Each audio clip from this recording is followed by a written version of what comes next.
বেলাল নবীকে চেনে না, নবী বেলাল সত্তর নবী আমার জীবনে ভাই এখানে সর্বশরীরটা বলে গেছে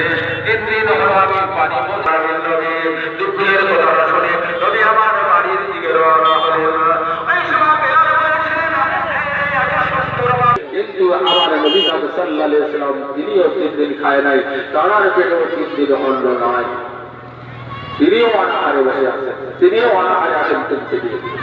কিন্তু তিনিও অনাহারে থাকার কারণ বাড়ির দিকে দৌড় দিয়ে বললেন আয়েশা ও আয়েশা আয়েশা সিদ্দিকা রাদিয়াল্লাহু আনহা বললেন ইয়া রাসূলুল্লাহ ইয়া হাবিবাল্লাহ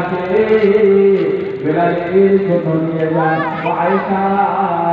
আমার অনাহারে রইলেন বাবা নিজেটা কোনো অনাহারে রইলেন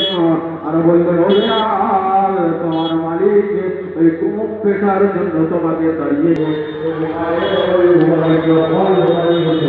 ওই সেনার মধ্যে